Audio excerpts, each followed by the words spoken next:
Podcast Coach for December 3rd, 2022. Let's get ready to podcast. There it is. It's that music. That means it's Saturday morning. It's time for Ask the Podcast Coach, where you get your podcast questions answered live.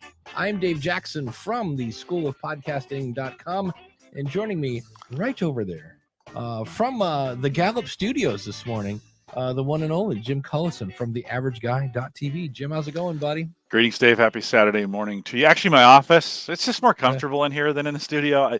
That's not totally true, but I like doing it from my office. So always good to be here. Last Saturday of the year to be on campus. So we'll be back in the AverageGuy.tv studios next week.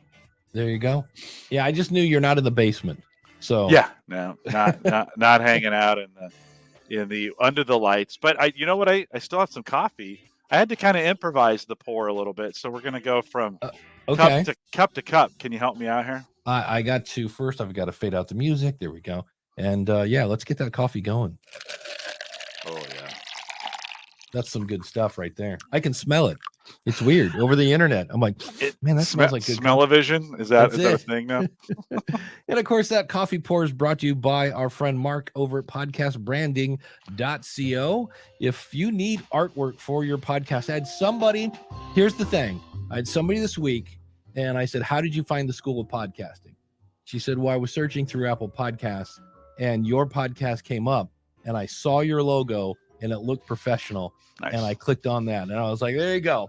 More reasons why you should be using Mark from podcastbranding.co. If you want good artwork, if you want a good website, if you need a PDF or a lead magnet, anything that you want to look good, go check out Mark. And the beautiful thing about Mark is, number one, he's Canadian, so he's polite. And number two, he's a podcaster. So that whole thing about, it's like a radio show, but it's not. No, he gets it. And he's going to sit down with you one-on-one to make sure that your logo, your website, your podcast, everything is in alignment. Because if you think about it, they see you before they hear you. And so Mark will get you looking great and you'll be sounding great.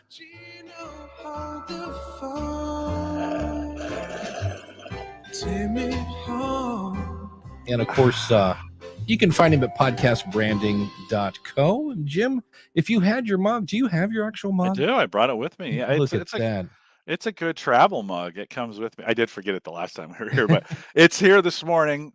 Big thanks to Dan Lefebvre over there, Based on a True Story podcast at basedonatruestorypodcast.com. It's the holiday season, and if you're looking for something new, and we all sometimes need some new podcasts to listen to, and you're interested in the movie, is it really based on a true story? Check it out, basedonatruestorypodcast.com. And Dan, thanks for your sponsorship. The first thing I thought we could get into is it's interesting. We were talking before we started, and it's like podcast season. It really is. Like December to like February, a lot of people start a podcast. And what's interesting is you see the wave, right? There's a wave of questions that come up every it's like a new class, right? The new class is coming to school, a bunch of freshman podcasters. And so I went to Reddit this morning and somebody said, how can I use 3 USB mics at the same time? I can't find any sound mixers or any other equipment that allows me to connect multiple USB microphones. The mics have a cable that come directly out of it that has a USB on the end. And that's even worse. So they have Blue Yetis is what they have. Because that's one of the few microphones left that's USB only. Yeah, that's true. And most of them have an XLR in them. And so my answer to that person was, don't do that. Like, really, I'm like, if there's a way you can send back the microphones, do that. That's why I always recommend either the Samson Q2u or the Audio-Technica 2100X is now the new version of that. 2005 is still available too. Like you can go the black version. Yeah, because where did it go? I had somebody else, and it's another one I see, and I'm like, is that? I'm not really sure about that. And he was wondering what microphone would work with an Android phone. And I just was like, well, I know the 2100X has a USB-C connector. That's the biggest difference between the 2100 the Q2u, the 2005, is it has USB-C output. And I was like, I'm not sure. And to me, I mean, I get it. You want to use what you have, but I just go, don't you have a computer? And, so that's just one of the, where again, I'm like, yeah, don't try to podcast from your phone. Or if you do, just talk into the microphone. We are getting bombarded with people. We got Russ on deck. And we got somebody on, Wisdom here that we'll pull up here in just a second. But, any thoughts on getting the right equipment, Jim, before we bring this person on from Wisdom, and then we'll get to Russ? Yeah, I think if you're going to go Android in that scenario, Yeah, you might want to go. I mean, these like the Rode Wireless 2, Wireless Go, they've gotten pretty good, and you could, I think you can stream that, right? I mean, I think you can Bluetooth that right into the phone. So that may be an option. I may go that route. I mean, if you're going that route where you're going to record it into a phone, a couple $100. I want this more. They're like 300, but that may be the wireless, for whatever reason, that Wireless Go 2 might be a better that's way true. to go. Yeah. There you go. Well, Aaron has joined us via Wisdom. So Aaron, thanks for jumping in here to ask your question. How can we help you?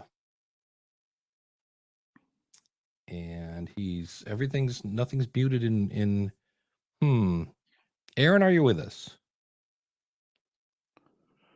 Oh, maybe Aaron is muted.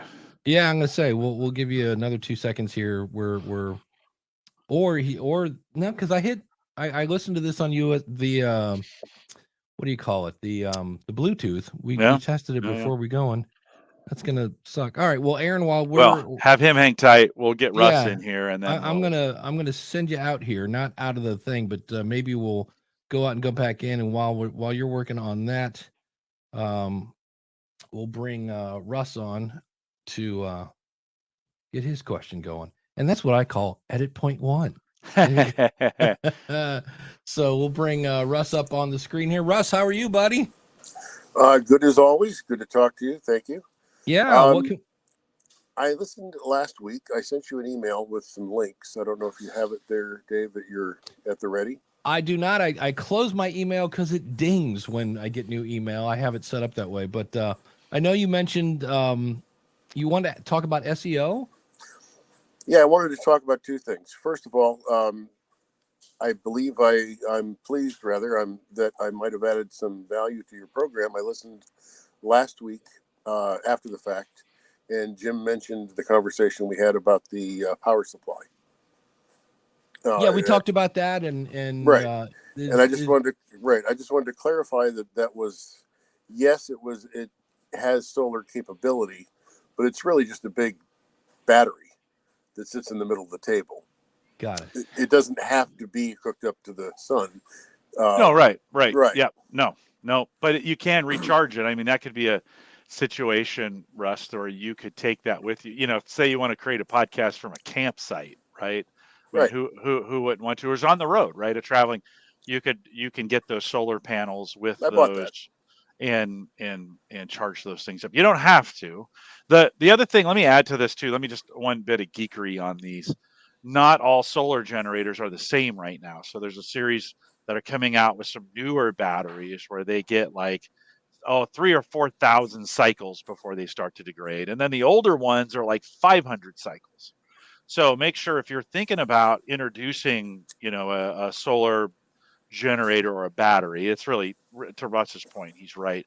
If you're thinking of adding that to your setup, go with the newer ones. You'll get way more cycles, right? Before they start to degrade, and the battery's gotten a little bit better on them. Okay, that's a side note. Russ, keep going. No, good point. What qualification, when you look at the description, should you be aware of to know the difference? Yeah, it'll tell you, and I'll look up the exact terminology, but it'll tell you the number of cycles recharging cycles that it gives in the description. Yeah. Okay. Well, I just wanted to clarify that it wasn't during that podcast. It wasn't actually hooked up to a solar panel. It was just running off its own chunk of batteries. Right on. Right on. Okay. My main question though is that if you have a podcast website, I think the SEO world trolls those and sends everybody. You've probably gotten them yourself. pitches for SEO and search engine optimization, right? And one of them said to me, like, well, do you mind if we do an analysis and send you a report? And I'm like, well, go ahead. But I'm a little skeptical. They did, and I linked that. I sent that to Dave for you to look at, and it just goes on for pages. And I just wondered if, there's a lot of in there that I think is maybe of value if the website is your objective, getting traffic to your website is your objective and getting found on Google. But does it really help you get podcast listeners? Because podcast listeners are looking for podcasts, not websites. Is that fair? Yeah, but I know a lot of people type in topic podcast, so if I'm trying to learn how to ski, I might type in skiing podcast. And hopefully if I'm doing a skiing podcast, it comes up. To kind of poo-poo SEO, granted, people that find you may not be podcast listeners, but to ignore Google is like, wow. I'm sorry. Go ahead. But I mean, I think it's important. The thing that I found this week that I was like, because I went and searched some of the topics I tried to rank for, start a podcast, learn to podcast, blah, blah, blah.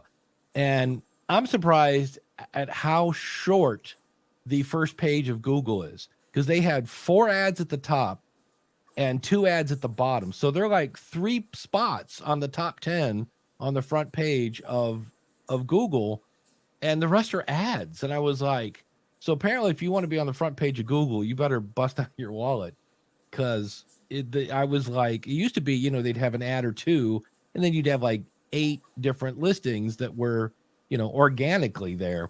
And I was amazed at now they've got the little question box thing. That's part of it. But the bottom, I was just like, wow, there isn't really a whole lot of room for good old American organic search results on Google. That's the part that got me. But there are, I'm using a thing. They have a one-time fee, Uber Suggest by Neil Patel. I tried using Neuron Writer, which is an AppSumo thing.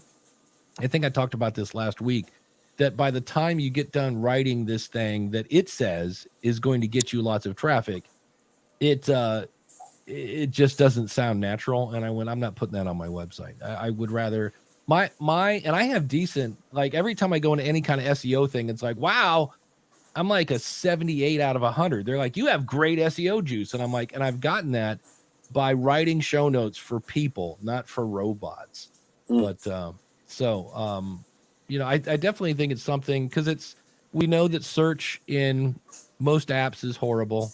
Although Apple is now doing some fun things where they're adding topics to your Apple website, which is interesting. I heard about that this morning. But I guess in the end, I just try to optimize wherever I am. I don't know, Jim, what do you do with SEO? Anything fun or? Yeah, nothing for home gadget geeks. I try, like you say, I try to write my show notes for humans to use, and not. I've looked at some of the Jasper stuff and the AI created content. I even made one on the trial to give it a try. It hasn't done that great since I posted it. So not that it doesn't. There's some huge. Right now, there are some huge benefits being touted by that community about how great AI content is, and you can basically have AI create the whole site, and then it'll just make money for you. That's kind of what I'm hearing. I don't know how much of that stuff is true or not. I think it's one of those things you shouldn't ignore, but it's certainly you gotta. You can go into an SEO hole for a while and never come out of it. Yeah, I installed I was using Yoast. I decided they had a Black Friday sale on the all-in-one SEO, which is like the original plugin for SEO. And it found some things that I might do with keywords and such. But SEO is one of those things that by the time you read up and get up to speed on it, it's changed already. It's crazy. So yeah, I don't think Joe Rogan is worried about tweaking his sites for SEO because he's just got such a strong brand, right? Yeah. So Well, my real question for it is that for those of us who, the many of us, I guess, who do not have an equally strong brand as Joe Rogan, right?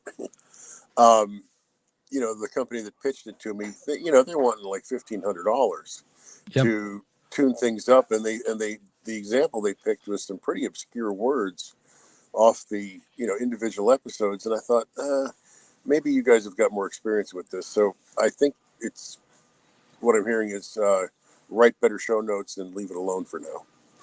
Well, and I'm trying to. I found your email here, and except that has. Oh, wait a minute! I got a picture of people recording. I get the same thing because it is a case of like, well, if I try to rank for whatever, how to podcast, well, everybody and their brother is doing that, so I can get 2% of a giant pie, or I can get 90% of, how to take a phone call on a podcast, which I rank very high for because of an old post literally from, God, probably 5 years ago about Blog Talk Radio. So that's what they're saying is that you have, you can rank higher for words that are getting less search, but to me, I'm like, well, depending on what it is, I know I'm working on an article right now about I think I already posted it. Does your podcast need a website? And the answer is, yeah, it does. Because that was one of the things I could rank higher for. So, but all that takes time. That's the other thing. I don't need Jasper because I know how to write. I just don't know how to edit, but that's why I have Grammarly and about 3 other spell checkers to help me catch that kind of stuff. But it's $1,500. I had the same thing. I had the guys from Uber suggest. They're like, hey, would you like a consult? And the guy's like, yeah, we can do this and this for you. And I'm like, great. And he says, can I ask what your budget is? And I said, it's definitely not 4 figures if that's what you're going to quote me. And he goes, oh.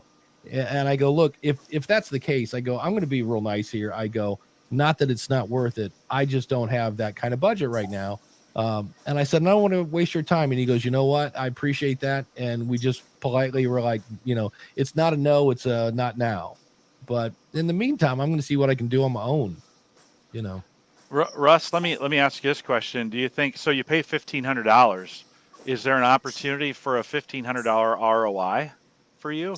Yeah. Well, I don't know, because what I'm really asking, if you look at the people in that picture, those are folks that have any podcast or website or anything yet.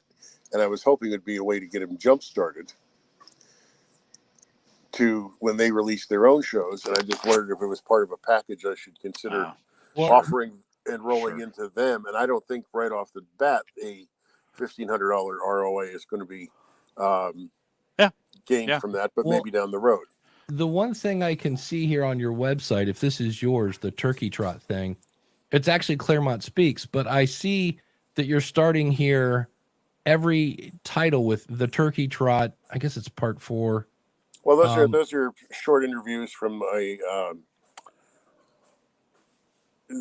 rather than clump them all together. But if you go to the next page, I can see where you are.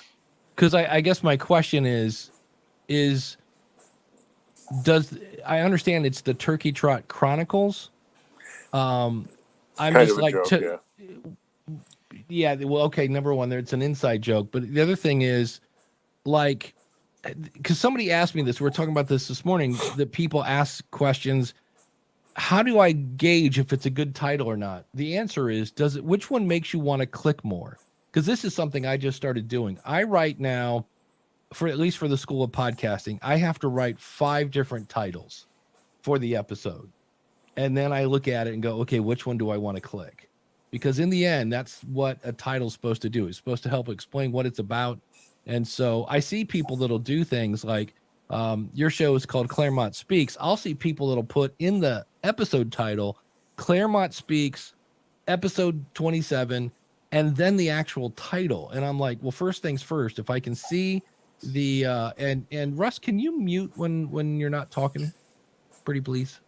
Oh, is there some noise? We're just getting some background noise. Yeah, it sounds like you're in the kitchen. Much better. There's less noise gate for Dave in the future. To future Dave, thanks you. but if I can see the episode title, the title of your podcast is right above it somewhere, whatever app you're in. So there's that. And then I know I see radio people that'll be like, it's the Dave Jackson radio hour, and then they'll put the date. And I'm like, that does not make me, but if you'd said,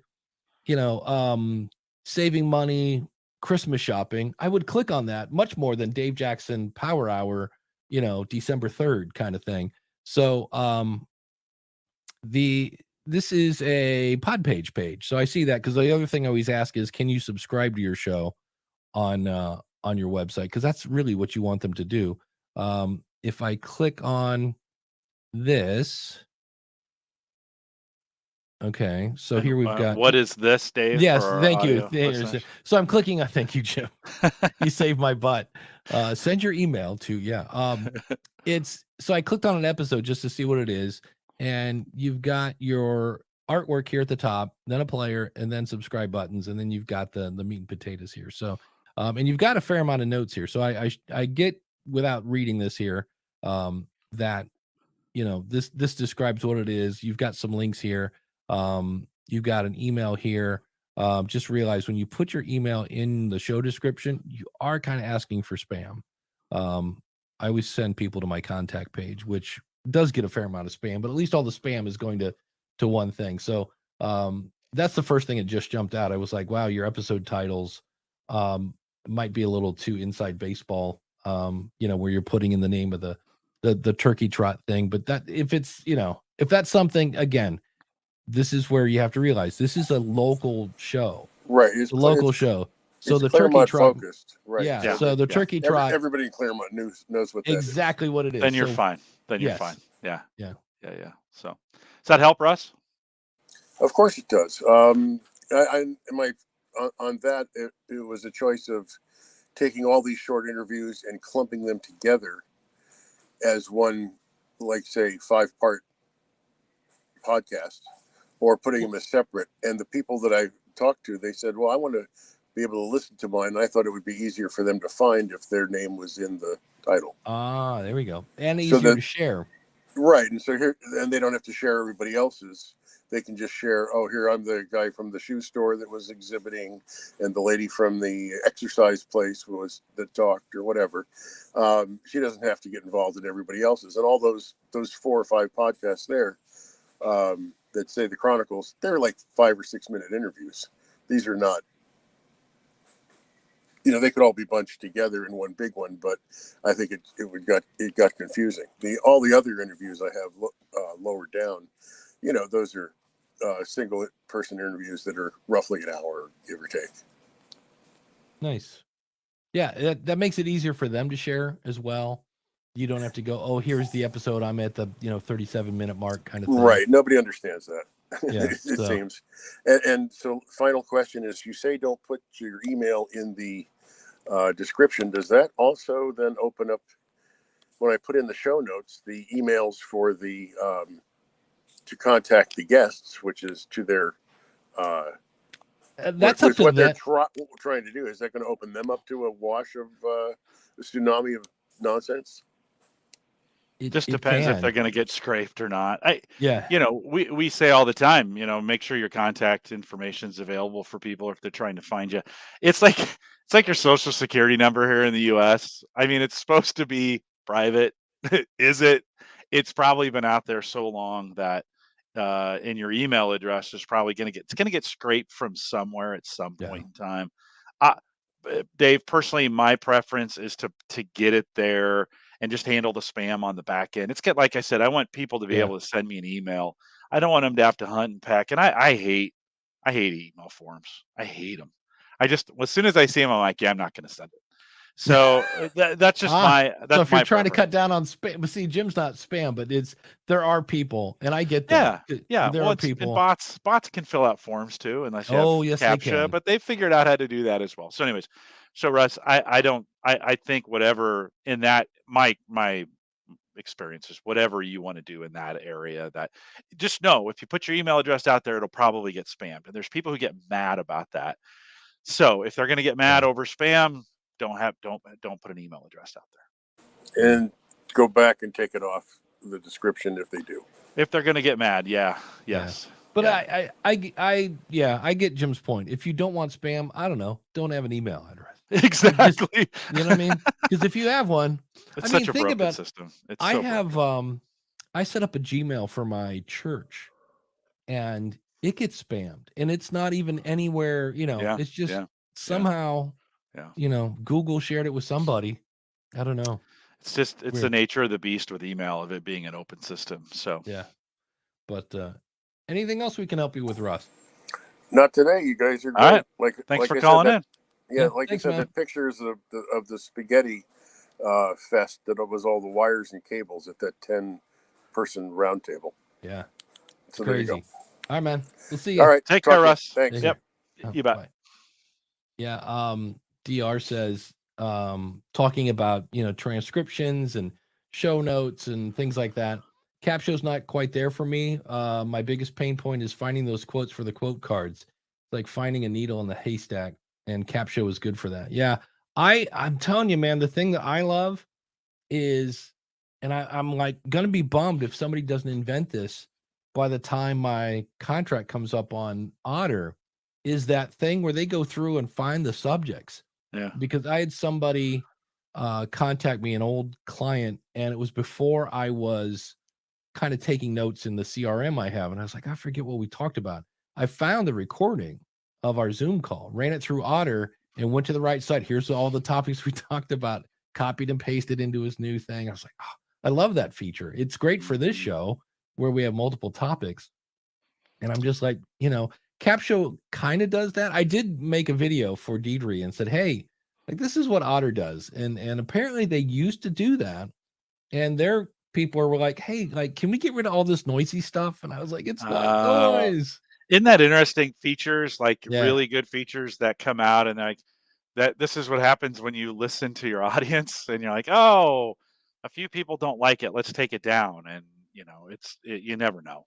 You never know with that. I love that feature. That has become a staple of my show notes. I just have an area, a helpful breakdown of it, and a summary. And I offer transcripts by request now. So on Home Gadget Geeks, on the Gallup side of things, we put them in everything. But on Home Gadget Geeks, I just don't have enough listeners to really warrant putting that out there every time. And I just say available upon request. And I did get a request the other day. Somebody said to me, hey, can you send me the transcripts? Absolutely. Grab the MP3, throw it into Otter, let it transcribe it, clean a few things up, send it to them, and that works out. I mean, maybe I'm missing SEO on those transcripts.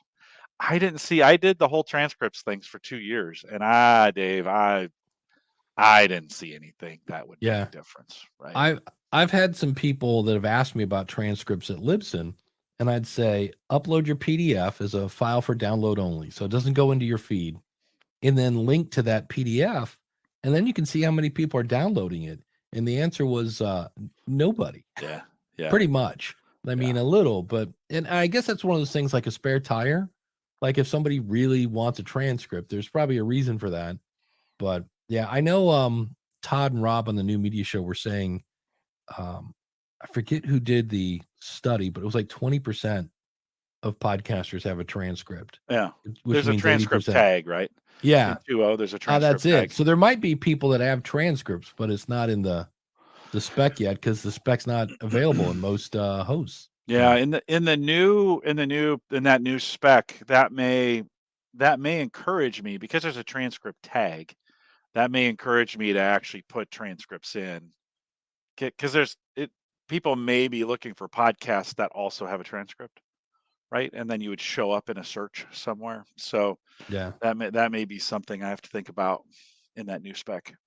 Yeah, I went back and I'm looking at the chat rooms having their own show today, which is always fun. Yeah, no, it's great. They're bored with us. Yeah, they're like, hey, whatever, these guys. We'll have our own show. But we were talking about doing a podcast with your phone. So Dave says, I've been using my phone for 305 episodes now, and I've recorded about 99% of my shows in my 2008 Kia Rio LX. So he's recording on the phone in his car. For the record, that is one of my that makes me twitch. That is the definition of distracted driving. Just for the record. No, he's pulled over. Let's just assume he's pulled over. Okay, that's it. The sound isn't always great, but hey, it's part of my show. So again, that might be your flavor. Some people are like, I like it. It's just a dude talking into his phone. Yeah. Right. The ambient sound is part of my commute. My commute is part of the show. There you go. I talk into the bottom of the phone directly. There you go. Into the mic to help myself out. Yes. No more putting it on speaker. That's no. Occasionally. So yeah, you can get really good audio talking into the microphone of your phone. Usually I use my headphones with the built-in mic. There you go. It all depends on which phone I might be using at the time. I also use the Spreaker recording app. Yep, that's a good app to use. So yeah, that's the thing that gets me is when people go, I'm going to use my phone, and then they click a button, put it on speaker, and throw it 10 feet onto a table. And I'm like, no, you want that mic. Just like my mic is about, 3 fingers away from my mouth. You want that, don't put it on the table and put it on speaker. That's just not a good way to go. So very cool, Dave. I'm always surprised, when I interview folks and I get them on the call and I'm like, do you have a headset or anything? And they're like, oh, this doesn't sound good. And I'm like, well, it's like 5 feet away from you. You're coming in through your laptop mic that somebody broke before they even installed it into the laptop because it sounds terrible. And I just wish, Dave, there was a way we could get people to actually listen to themselves, right? To see how they sound. Because I think they sound better than they do. And I think if we just gave them a sample and said, like, hey, do you realize you sound this bad? Although last week I did a podcast and I was on the wrong mic. I was on the camera mic instead of, which is what I now that I'm thinking, because Windows has been moving things around on me. Okay, good. No, I was gonna say you're definitely on a headset. Okay, good. So I wasn't, and we went to the audience had to tell me I wasn't on the headset, and I was like, so later after the show, I said, couldn't you tell me? He's like, I didn't know, and I just don't think some people know, Dave, that the difference of their listening for the quality of the sound. So I just wish everyone would listen to their own voice back through what they're talking in. So, because it's just awful sometimes. And you're like, yeah, that sounds really bad. Don't you think? The other thing I found when you get a lot of room noise, even if so if I took this mic and pushed it away and just talked louder, so now I got room noise, where that really comes into play that I found is when I listen in the car. Because when I'm walking around the neighborhood or I'm grocery shopping or whatever, not a ton, maybe in the grocery store that, I got to listen over the music, but in the car, it must be around the same frequencies, like the tire noise with whatever. But I find myself in the car going, I'm having a hard time either understanding, like I hear them, but it's just lost in the reverb or whatever. So that's my whole thing. It's like when you're using the built-in desktop mic, I'm like, that's it. It just makes it harder. And that's when your audio is a problem. When how you sound is, taking over what you're saying, that's when you got a problem. Yeah. So. Well, the guest, he said, well, I've got this old headset that they gave me at the beginning of the pandemic, and it was a Jabra headset that was really good. And he put it on and plugged it in, and I was like, thank you. Like, because it's exhausting to interview somebody when their sound is terrible. I get to the end and I'm just like, I can't listen to you anymore. It's just hard. So I wish we've gotten better, but the public, we could still go farther. I just wish we would get people to realize when they sound better, people listen. Well, yeah. I mean, I forget what it was on. Scott Johnson does a show where he actually gets the recordings of 911 shows, of 911 calls. And, some of those sound great, but there was one that it was just shrill. It was harsh. Oh. And I started to listen to it and I was like, okay, we're going to fast forward through this one. It was really cool, but that was when I'm like, yeah, I can't, again, if the audio gets too bad, I just can't listen. So, going back to transcripts real quick, Craig says, depending on the genre, when it comes to transcripts, right? In language learning, transcripts are huge. Here's the fun thing. You want to hear something fun? I've been spending literally 5 minutes a day for 72 days now, practicing Spanish. And I Hola. got to, yeah. And so I, when I was in Best Buy, on Black Friday, there's a sign there, and the last word was a key. And I was like, that's here. That sign says here, and I know that word. It was so much fun. I was like, okay. So 5 minutes a day. Eventually I'll be able to read the whole sign, but right now I just knew a key is here. So let's see here. What else is going on in the chat room before I go back to my questions? Yeah, DR says trying to get clients to consider headphones for their guests as a non-negotiable is an uphill climb. Here's how you sell that to the guest. I want to make you sound great. I want to make you sound smart. And if you come across using your built-in desktop microphone, it's just not going to be good. And then they spend hours like looking good. This is the thing. right. They spend hours getting ready for this thing. They come, they're dressed up, hair's looking great. I mean, it's just they look great. And then you're like, why wouldn't you take an extra step? I mean, you bought expensive clothes. Why wouldn't you just buy $100 headset to, and I know, listen, I know it's not as pretty, but it's not as handsome, just to be fair on that one. But like, gosh, then you do this thing and it sounds like you're trying to talk through water, right? And so it's a tough sell. But you're right, Dave, what you say, like, hey, I want to make, this is probably the positive way to spin it, right? I want to make you sound as good as I possibly can. The closer we can get that mic to you, the better. And I make a big deal when they switch over to a mic. I make a big deal about it. Like they'll be, doing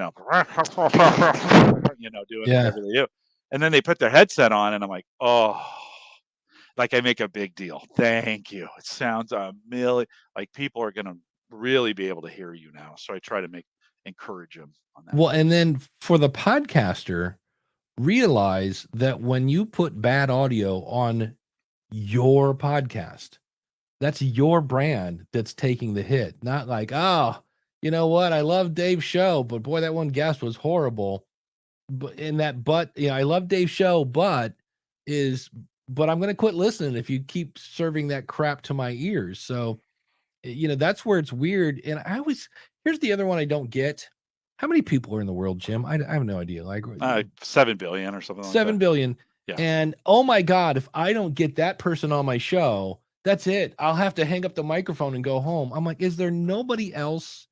And this is where, Jim, I know you hate solo shows, but I'm like, they come in handy when that guest bails on you. Yes, they do. It's like, hold on. I don't hate it when other people do solo shows. Right. I'm just not a solo show guy. Right. But I get that. That's sometimes why people freak out. Like, I've got to get that guest because they said they were going to come on and they sound like crap. And if I say no to them, then I lose that potential interview. And I kind of go, isn't there somebody else you could interview?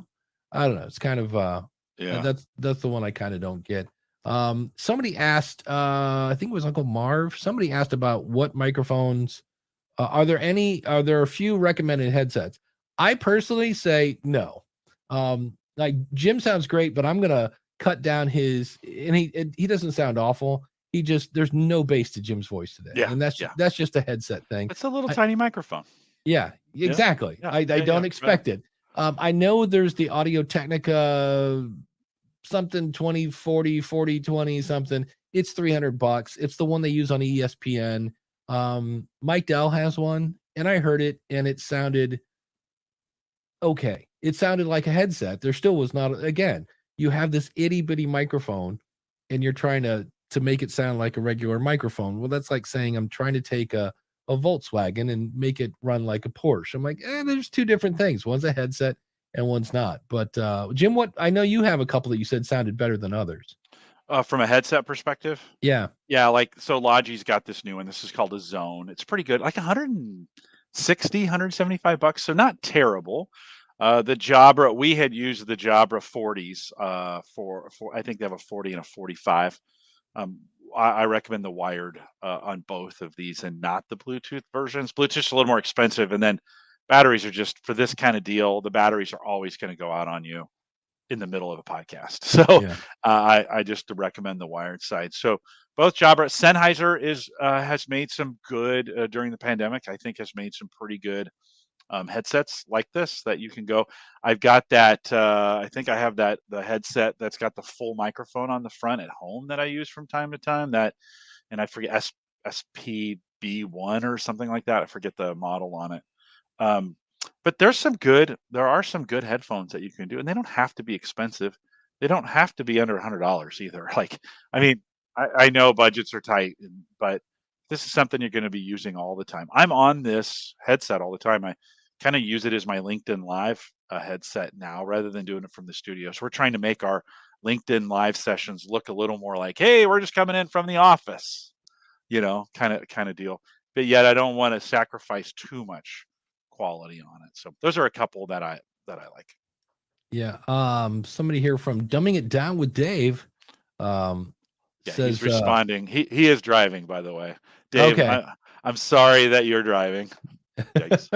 My iPhone doesn't have a headphone jack. Yeah, that's where you kind of have to do the Bluetooth thing. That's a whole Apple thing. I've been studying getting an iMac, Mac Mini, and man, you then have to buy a hub so you can plug all your stuff in. It's like everything I want is $2,000. In the end, it's like I was looking at getting a new camera. I don't really use the one I bought because I wanted the ability to swap out lenses. So Sony came out with a VZ10. And if somebody said, I want to upgrade my camera and I want to go pro, that's the one I would recommend.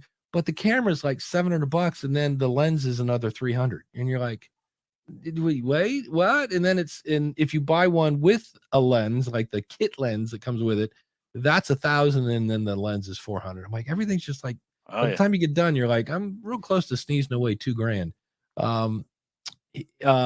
He says, I would like headphones. Dave says like the ones you're wearing now, if it had great noise canceling. That brings up a question we had for him though, real quick. Yeah.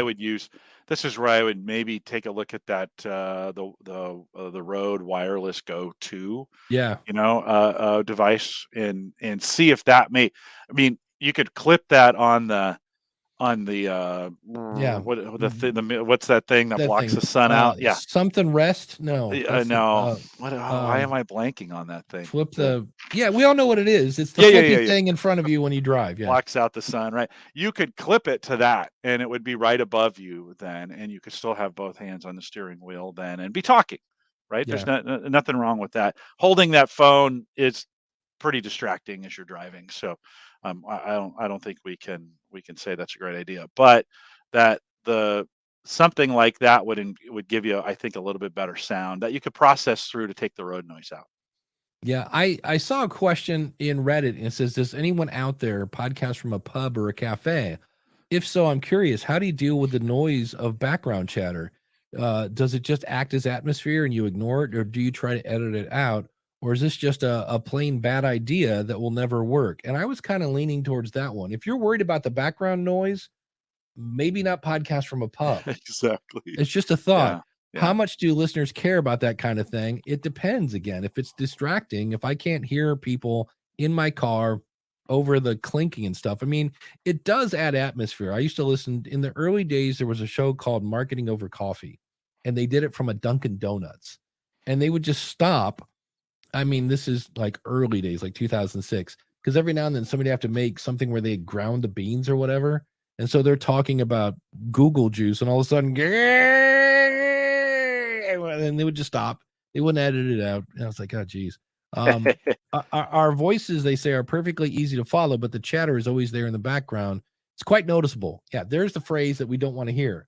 The background noise is quite noticeable.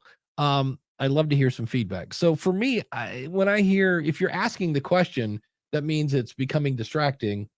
And either definitely have some dynamic mics and get right up on those boys and, have separate tracks so you could noise gate out that. But even, a noise gate in a noisy room, when somebody talks, you're going to hear that background noise. So my advice would be, if you're trying to get a really nice professional sound, or, either A, don't record in a pub, or B, announce you're recording in a pub.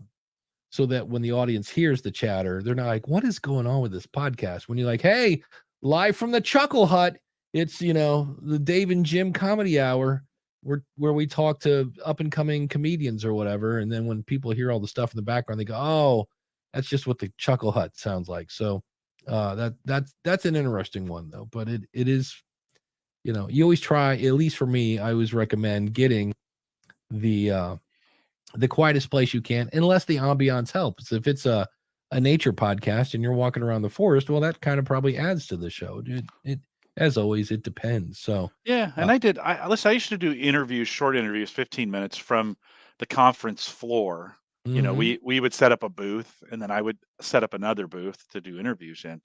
And there would be a little bit of noise behind it, but we used, ATR 2100s, and I got them really close, turned the gain down as much as I could just to make sure that the sound field wasn't, picking up somebody, picking up the thing next door. But it worked for that environment, right? The expectation was, hey, we're coming to you live from the floor of whatever, doing this kind of thing. And so I think you can kind of set some of those expectations up. If you're going to do a weekly podcast from a pub, well, I don't know. Maybe the audience will, if the content's good enough, maybe the audience will listen to it. So there's a possibility. Can't, we always say you can do whatever you want. So try it. Yeah, right. Give it well, a try. and somebody at the School of Podcasting brought this up, and it's like, you kind of got to just try it and see what happens. And that is, he does 45-minute interviews. And he says, he kind of, edits them down a bit, and he wasn't sure if he should split them into separate parts. And by the way, for anyone keeping track at home, the word we were looking for was sun visor. Yes. There we go. Thank you. I don't know why I couldn't think of that. But he was like, because somebody else, everybody heard, I shouldn't say everybody, but anybody that heard Gary Arndt on the School of Podcasting, he does a daily show. And a lot of people are, the takeaway from that is, oh, I need to do episodes a week. So his answer was, maybe I should break my longer podcast episodes into multiple ones. And I was like, again, I always go back to the, there is no too long, only too boring from Valerie Geller. But I said, if it could stand on its own, I guess you could try it. But I don't, it depends, I guess, on your audience. Some people, because to me, I'm listening to an audiobook right now on like marketing and sales. It's like 5 hours long. And I just keep going back and listening to 20 minutes here and 20 minutes there because it's really good. There are other audiobooks I listen to that I get about an hour and a half in, and I'm like, you know what? I should be having a takeaway now, and I got nothing. And I don't go back. So any thoughts on, should I break up a long interview? It's a good question. Yeah.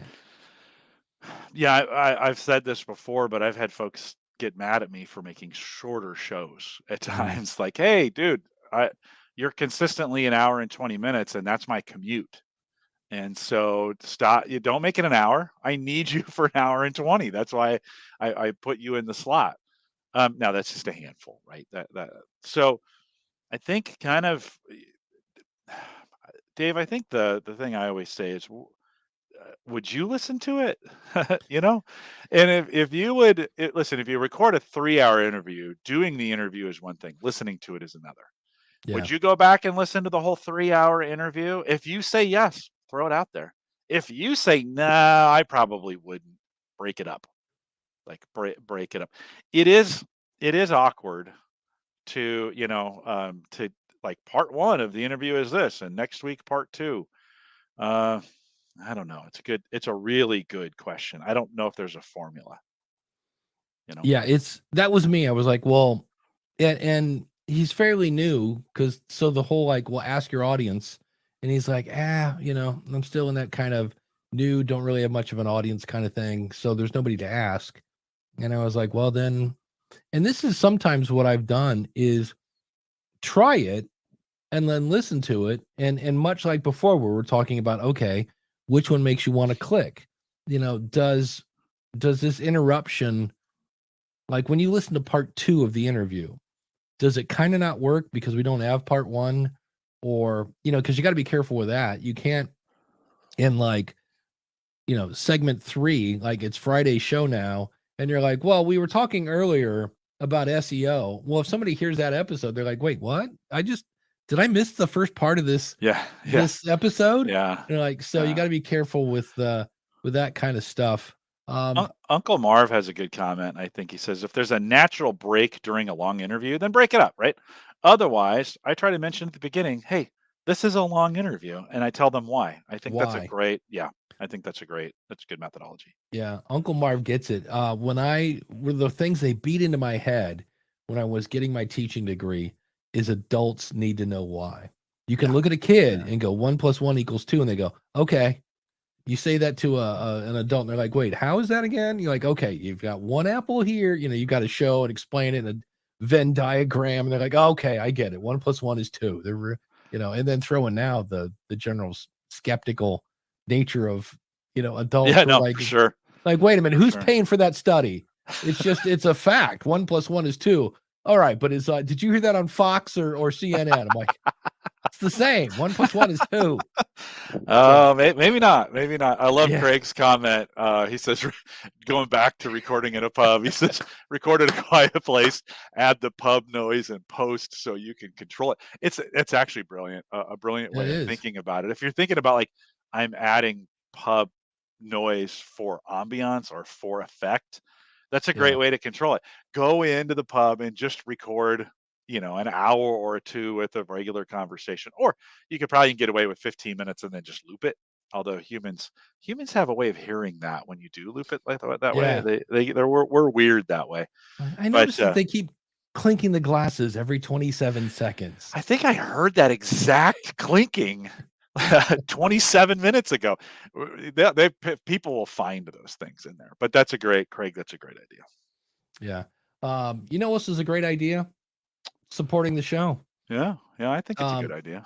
In fact, because he's an awesome supporter, today's awesome supporter is Craig Whelan, who's been helping in the chat room anyway. Ingleus podcast. So it's Craig is a Brit, I believe he's from, I know he's got the accent, but I'm in my head I'm going, no, he's not from Australia, because that's a whole nother accent. He's a Brit in Spain teaching Spanish people English. So it's interesting because you can actually, even if you are a native English speaker, you can learn things. You're like, oh, wait, it's apostrophe S, not S apostrophe, and all sorts of other fun stuff. So I will put a link out in the show notes to Ingleus podcast. So Craig, thanks for being an awesome supporter. And Ask the Podcast Coach runs on Podpage. If you want to try Podpage, well, it's simple. Go to trypodpage.com. And then if you just can't get enough Jim Collison, go over to and check out his show, Home Gadget Geeks. You can find that at theaverageguy.tv. And when you're thinking about starting a podcast, well, think School of Podcasting. And that now comes, of course, with Dave in your pocket, as much one-on-one consulting as you want. It's coaching without calendars. It is flexible face-to-face. And if you'd like to be an awesome supporter, go over to askthepodcastcoach.com/support.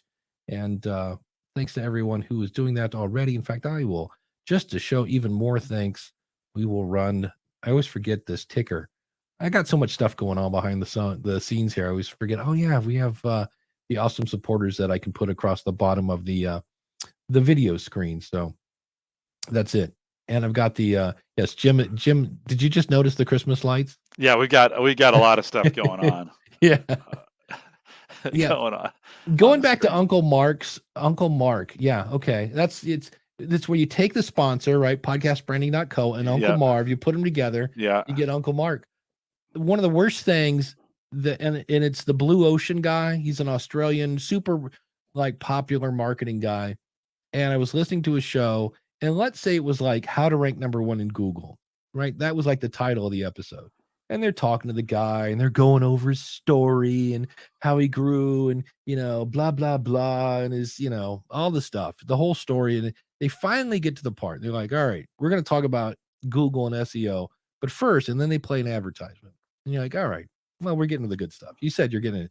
So they come in, got the whole thing, SEO, Google, it's really important. You need to get on Google, blah, blah, blah. And you're like, okay, let's go. How do we get to #1? And they go, and the #1 thing you need to do to get to the top of Google, well, You've got to sign up for my plan. And blah, blah, blah. And I was like, swipe left, unsubscribe, and F you, buddy. I was so mad. So don't do that. Don't, if you promise something, give it to them. Don't get them all hot and bothered and then go, yes, you need to sign up for my my whatever plan he had, or et cetera, et cetera. So here's a fun question. I noticed in Reddit, I swear 90% of the questions over there today were about gear. And again, it's the new wave of podcasters coming in. So it's like, can I play music in my show? No, you can't. What's the best microphone under $100? Samson Q2u works great. And so this one was Vocaster versus P4. And I went, So Vocaster from Focusrite, P4 from Zoom. It's the one I promote all the time. And I can't believe mine's not on my desk. It's almost always right here. But here's the thing. These are both great. The Vocaster probably has better preamps. And this is where I was kind of snicker. But that doesn't mean that the P4, the Zoom unit, has horrible preamps. And it's one of those, like, if you sit in a room and smash your headphones into your head and then turn the volume all the way up, you might hear a little more in the Zoom than the Vocaster. But they're both great. The Vocaster is prettier, I would say. It's got this cool red kind of speckled thing going on. And again, it's super easy with all the Vocaster lines. You basically hit a button, it'll set your gain for you. It plugs into your computer. And that's the big thing. The Vocaster is meant to plug your computer or plug your microphone into the computer. The P4 can plug your microphone into the computer. It can also record multiple microphones at once. You can record to an SD card. You don't have to have a computer. They both, if you have the Vocaster 2, you can do the phone call thing. So as always, with every podcast question, Jim, what is the word we always say? We say it depends. It depends. Yeah. So if you want to be tied to your computer, the Vocaster is a great unit. You're going to have a little better audio. But if you want to do podcasting in the woods, you're going to probably want to go Zoom Podtrak P4. I think the P4 is a little cheaper as well. So that's always. But you'll always, as soon as you buy it, you'll always need what the other one had. The minute I moved to Podia, Teachable came out with some stuff. And then then Circle.so came out with courses, and then it's like, okay, and that's where you have to ask, does this work? That's the other thing. When I saw that I was going to spend about $2,000 if I wanted to upgrade my camera, I was like, you know what I need to do? And this is what I wanted to do it this morning, and I didn't. I need to run the audio of me out of the Rodecaster into the camera, and then the camera into StreamYard, because I always had couldn't get myself in sync.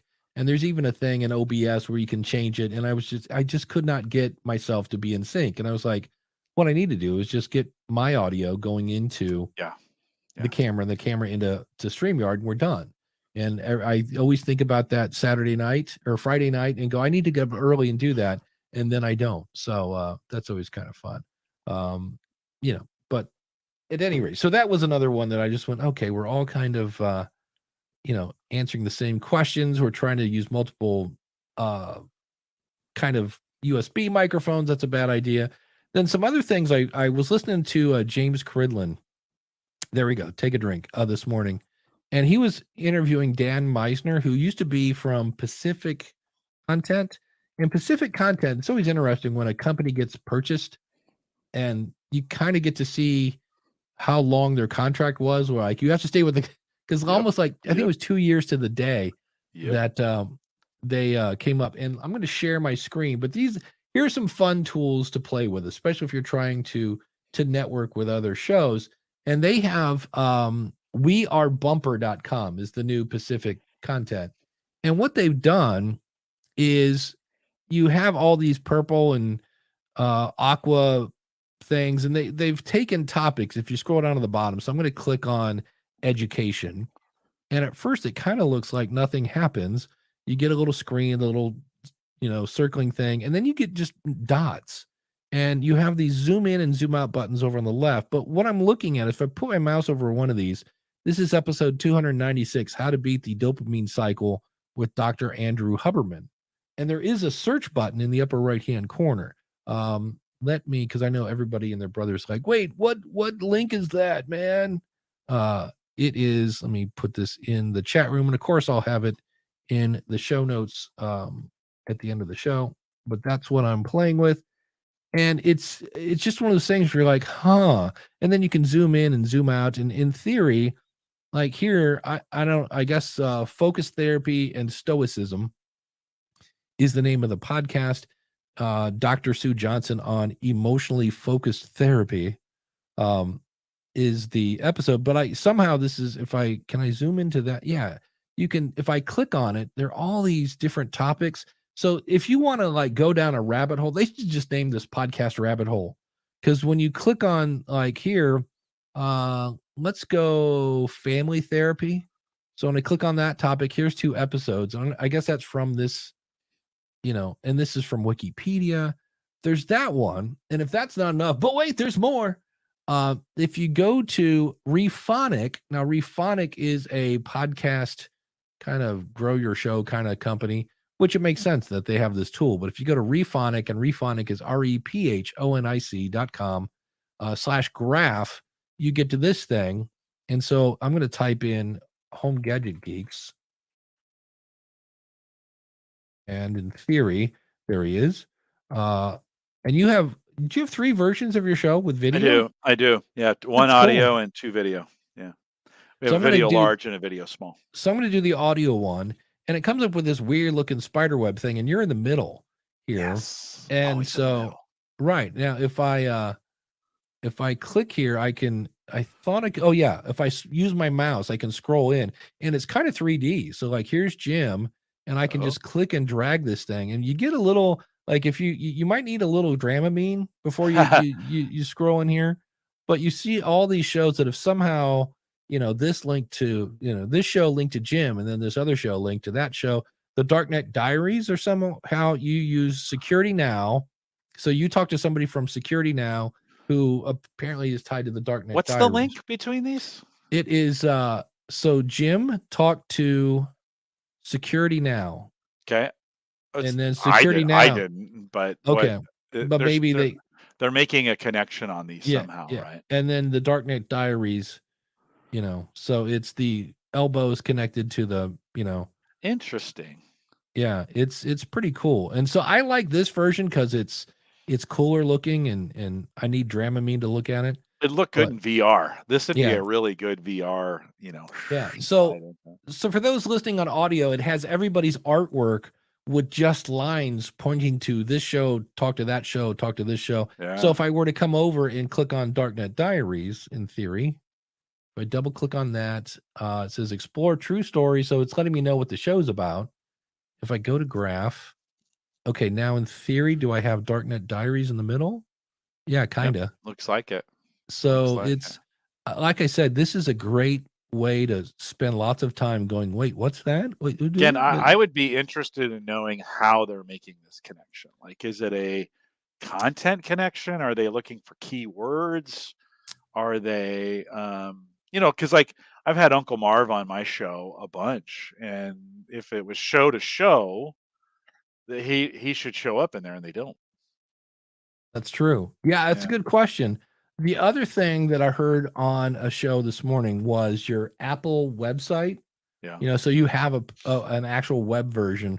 And so if you ever, what's weird about this, we all love Apple, of course, but the thing that drives me somewhat crazy is on their website, it will show episodic artwork. So if you had different artwork for your show, it would show up here, but it doesn't show up in their app. But in theory, Apple is now going through we've known that they're transcribing the shows, but now with some shows, and I'm not even sure where these would be, there's a list of topics, and how is if you go to your page on Apple and then right click and view source, and I'm not seeing any so far. It's a lot of code, and to be honest with you, I kind of know what I'm looking at, but kind of not. And I don't know where they would show up if they're at the bottom or the top or what. But Apple is doing this. We all kind of don't know why, besides the fact that, better search. Because what's happening is in some cases, like I kind of put in the topics that we talk about, but there may be things that we talk about that never make the show notes. Right. And so Apple, through transcribing your show, is then coming up with topics that they're putting on your website. And it's not my guess is it's all the super popular shows that they're doing that for. But it's interesting to hear what they're doing and just to see that Apple is again a little more. They're not quite so passive with podcasting anymore. They still want to be in the game. I guess we'll put it that way. Still putting some resources towards it. Yeah. I would bet that visualizations, and Dan Lefebvre said this out in chat, it's probably based on listeners. So like, hey, I'm subscribed to this and I'm subscribed to that. That would seem to be more of a connection. Although Uncle Marv's, I would think actually our audiences, we share a lot in that. So, but the topics, as I was looking at the visualization that was there, we cover a lot of the same topics. So maybe it is topic driven. Like maybe they're pulling some topic things from it and matching topics together. I don't know. That's interesting. I have not interviewed anybody on my show from any of those shows. So I just have, but maybe I should, maybe I should see if I get, what's his name from Security Now. Well, the other thing that I didn't realize they had either, I thought they had kind of, well, anyway, let me show you what it is. I've got Home Gadget Geeks on my phone. And so if you're looking for people that might be a good person network, if you go all the way to the bottom of the page, this is in iTunes. But it's like you might also like, so in this case, Entertainment 2.0, Home Tech, The Digital Lifestyle, HT Guys, technology, blah. So you have a list of shows. So you might, and again, I don't know what that's based on. My guess is probably, like you said, listeners. Yeah. Entertainment. I know those guys. I mean, I know those guys. I've met those guys at Entertainment 2.0. So that's interesting. Josh and Richard, it's interesting they would show up first. Well, I don't know. Yeah, it's there are 1, 2, 3, 4, 5 technology, and then there's a home kit insider, Mac Geek Gab. Yep. I had Dave Hamilton from Mac Geek Gab on the show. Yeah, Rich on Tech, the tech guy. Tech guy. Yeah, which is interesting because that is weird. If you when I'm doing this on the bottom of Apple Podcasts, it's showing the artwork, it's showing the category is technology, and then it says updated weekly, updated semi-weekly, but it's not showing the actual name of the show. So if the name of your show is not on your artwork, you've got a problem in this case. So be sure to have the name of your show, but here's a bunch of them. So that's something that I used to recommend all the time because it was in iTunes. And then when, I don't know if it ever went completely away, but it's something that I was like, oh yeah, I remember when I used to do that. When you first start out and you search for your topic, I always tell people, go search for your topic in Apple Podcasts and then do a couple things. Number one, listen to the shows and write down, oh, that's pretty cool. And then write down things that annoy you because you don't want to do those. And then also write down the names of those shows because those might be people you want to network with later, especially if they're on the same type of, topics and such. So, let's see. What else do we have for, no, we already talked about podcasting from a pub. I find that quite funny. What's going on in the chat room? Uncle Marv helped me out. Steve Gibson is who I was looking for. He's the Security Now guy. And now you got me thinking on this relationship.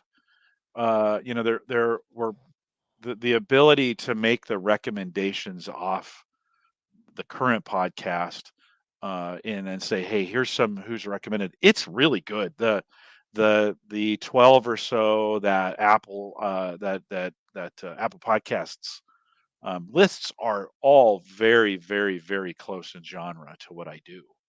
And so that's kind of I wonder if there's a way to reverse that from a SEO perspective to say, okay, what are they doing? Should I be looking at their show and a couple of these I even listen to. But should I be looking at their show and seeing what they're doing, and can I learn anything from those? Well, and in some cases, if we go to, I always talk about how, Daniel J. Lewis and I both talk about podcasting, but we do pretty different shows. And sometimes you can look at what their topics are and go, "Ooh, I never thought about talking about that." Yeah. And there's a weird thing, at least for me, that I go, "Oh yeah, but Ray talked about that," or maybe Matthew Passy did an episode on that. Well, you're assuming that your audience listens to whoever this other show is and they're going to go, "Hey, they just talked about this on this." I'm like, yeah, that's, you're probably going to have a different take because you don't want to say, like, you don't want to transcribe their show and then read it. That would be bad. That's called plagiarism, kids. But you probably have a slightly different take on that topic. And so sometimes you can, in the same way that musicians go watch other musicians for inspiration, right? You can go, "Oh, I've never thought of playing with both hands." When you watch Eddie Van Halen, like, what if I play with my nose? That could be different. So you think about that. We're going to try. I'm going to do this again. We have somebody here. Oh, good. I love her. She's great. Wynn Charles is coming up. And we had problems with this earlier, Wynn. So she's coming up on stage. I've got I'm going to double check my channel here. Yep, it's connected to Bluetooth. The Bluetooth. Oh, and I hear her. There she is. Wynn, how are you? Tap to turn my microphone off. Great. I am great. And I have a question for you, both of you, actually. As you guys probably know, I run a interview show. And of course, Zoom ate my interviews, believe it or not. And I don't have the upgraded Zoom, and that's not a problem. But is StreamYard a good alternative to download audio? It's and StreamYard just also added the ability to do webinars. So if any of our regular, I believe next week, because we always send people to askthepodcastcoach.com/live. And I think next week that's going to actually be on my website because you can now embed a StreamYard. But to answer your question more directly, yeah, it can record in audio. It can also record in video. But I don't care if it's StreamYard or Squadcast or Zencaster or Riverside or Zoom or Skype. That's why I use I always tell people to use the Zoom Podtrak P4 because not only is it an interface, so I can connect to the computer and do the interview, so I could record it in Zoom, but you can also record it on that little interface. Because I always try to have two things going. Or if you're like, "Dave, I don't have $150 for an interface," then see if there's a way to also record it in Hindenburg or Audacity. I always try to have two recordings going because, especially for interviews, because if it's just me recording solo and something gets eaten, it's not that big a deal. I can just redo it. But if it's an interview, there's nothing worse than the call of shame to have to call somebody back and go, "Can you do it again?" I had to do that. I had to do it by email with the publicist, and oh dear Lord, oh dear Lord. But I'll think about that. I'll think about finally getting into interface after all the years of doing this. Yeah. And I think it's time for me to get a Zoom P3 or Zoom P4. Maybe I'll put that on my Christmas list. There you go. Santa might bring you one. They're on People sale. People in my life know that I do this, but people in my life are not a technology savvy to go find one. Maybe if I'll send them a link, they can just send it to me. Drop ship it to me. It's a subtle hint. Just send them the link. Here you go. Yes. But that brings up another question, and I'm gonna let you guys go. But does the Zoom P4, P3 hook up to a MacBook Air? Good question. I would assume, because a MacBook Air is just a computer, right? It's nothing special. Yeah, a MacBook Air. Yeah, a MacBook Air is a light Mac. Yeah, it connects to, because it can. Yeah, it can connect via that's USB-C. I know it has that connection. I've connected it using USB-A. So yeah. Well, I'm looking right now as we speak, and my computer does.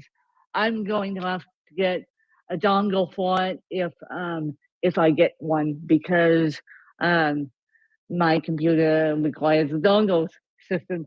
It's a 2019 and it requires the dongle system. So anyway, thank you guys for your advice. Oh, you're welcome. Have a good holiday. Take care. Thanks, man. Thanks for jumping in. I'm trying. There we go. Dave, one of the things, let me just follow up on that question with just a different nuance. So she mentioned StreamYard, and of course StreamYard's been rolling out a bunch of new features, including local recording. And this applies to any of the services that do local recording. That's not a guaranteed slam dunk that you're going to get the best quality that way either. It's a way of doing it, but it's not bulletproof. And if the end user doesn't have great, first of all, garbage in, garbage out, right? Right. So if they have terrible sound to begin with, they're gonna have terrible sound when they're recording locally. And then if their bandwidth, if they're struggling with the bandwidth, it can help in some regards because it's recording it locally first before it's sending it. But StreamYard has said it can degrade the quality of the live signal then. So like you may get better quality for, like you and I are doing a live show here. You may get better quality if you are not local recording than if you are. So test it. Test it. Test it, right? Yeah. This isn't something, don't, oh, new feature, I'm going to use it this week. You might just want to do some testing just to make sure it's doing what it's doing. It's also the first version of some things for them. So again, try them. But I'd roll a few things out first and understand what they're actually doing on there. And I'm sure there's a few bugs to be worked out in the system. It may degrade the quality. Remember when we did that live show that one time? And it was with Riverside. It was just awful, right? Everybody's like, whatever you're doing, never do that again. Stop it. Yeah. One more thing I have done in the past to make sure I'm getting a good recording is I'll open a StreamYard instance on a second computer. Mute the mic and the camera, and the sound's coming in. You can use audio hijack or a loop on your physical hardware loop, and then record on that computer. So that's your second. That could be your second. Not everybody has two computers laying around, but if you do, it's a good way to get a second recording and not have to worry about if something failed on the other end. It's one channel. Insurance. So it's not going to be multi-track, but a good way of doing a backup. Yeah, and Miss Eileen says you're going to need to let your guests know not to shut down their computer while as soon as the interview is over. It's like, hey, don't close that down just yet because it's got to upload, and we'll have to eventually try this. My whole thing is the other thing about separate tracks. Separate tracks are handy for people. Let me say, I want to say this without sounding super negative, but when I interviewed Gary Arndt and we both kind of know each other, and consequently, we talked over each other a lot. And it was cool to listen to Gary's answer and go, oh, wait, hold on. I need to just cut me out of this so we can hear the end of I talked over his answer. And then sometimes he would so that's where separate tracks really come in. Everybody always talks about if the dog's barking. And I'm like, yeah, but in some cases, you just can't get the rhythm going and you're talking over each other. So that's handy, but it is kind of a pain in the butt. It's not like a huge pain in the butt, but I love to use the stereo mix where, hey, we all have kind of the same audio level and we're good to go. And I don't have to, it's one of those things where, yes, can I make my show sound better with separate tracks? Absolutely. Without a doubt, I can add EQ to each person and that whole 9 yards. But there are other times when I go, yeah, I'm just not in the mood for that today. So I like this. Yeah, it is. So, but I'll be interested to see when I logged in today and they said you can now do webinars and in bed. And then they said, I need to go back and watch the video because my whole thing, why I love doing it. I mean, we're on YouTube. We had somebody come in from Twitch today and spam us. That was nice. And so I like the comments on YouTube because then you can actually watch the comments later on YouTube if you want to. And so that's going to be my big thing. Can I still take the comments like we just did the one with Miss Eileen? We can throw comments up on the screen. And my question, I'm going to have to reach out to StreamYard and go, how do comments work in the webinar thingy? Because I like that. I bet it's just like this. I bet it's just like this. Yeah, because that would be dumb using to that take away a feature. What they've done is just now they're hosting, right? And so they can give you an embed link. They're hosting the video as well. That's what wasn't available before. You'd be streaming it to somebody else. Now you can now they're hosting it. And they're collecting email addresses, right? You can now send somebody to a sign up page and capture their email address. Yeah. For the record, we're not going to be collecting your email address to attend Ask the Podcast Coach, but if I ever wanted to do a webinar, just to give them the full experience. Yes, next week, everyone, you'll be joining my email list. Yeah, spam them and say, we'll get to the end. We should have a fancy name of the show of like, the one way to be successful. And then when we get to the end, we can be like, oh, well, that one way, send us, $700 and you can. We'll get that going. Something I thought we could mention is if you had a spike in your show, there is a user agent, which is a fancy name for it's the technology behind an app. And I want to say it was Dolvik, like Dolvik, which is a really popular out of the box user agent for Android stuff. And in this case, it was used by Samson Free, I think is the name of their app that's on podcasts on Samsung phones. And through the better part of a week, they kept randomly selecting shows, featuring them. And when you got featured, the phone would automatically download something like your last 10 episodes, which might cause a bit of a bump. They have since turned that off. We're all like, hey, quit doing that, because some companies would just block that user agent, which was also like Pocket Casts and I forget what other. It's a pretty popular piece of technology. So Samsung has stopped doing that. The interesting thing is, if that was you, see how many people stuck around, because we're not even sure like if anybody was listening, because again, it was automatically downloaded. That usually doesn't go over well. And if you don't believe me, go ask U2, because remember when they did that thing where they like everybody got the new U2 album on their iPod, and that did not go over well. People were like, yeah, you just took up all my room, thanks. And then the other thing I thought I would mention as we're winding up here is at Libsyn we upgraded our billing system. And the cool thing is, it used to be if you got a new card and you got a new number and you had 4 shows, you had to go into each show and update the credit card, go to the next show, upgrade the credit card. Now you're going to have one payment information and you can use that for multiple shows. So now when you get a new card, you update it in one place and you're done.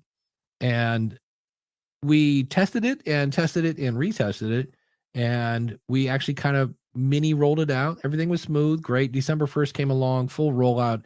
And we hit some glitches.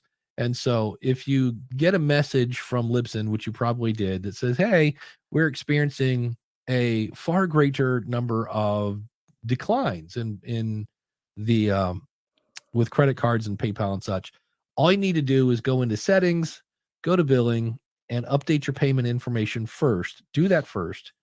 Then click on the name of your show and click the plan you're on and click on save, and life will be great. As far as I know, that's been solved already sometime around late Thursday. But in the event you see that, that's all you need to do. Your show's not closed. We're not closing any shows, all sorts of other fun things. But boy, that made for a fun week at Libsyn this week. When billing goes kaboom on the 1st, you're like, ah.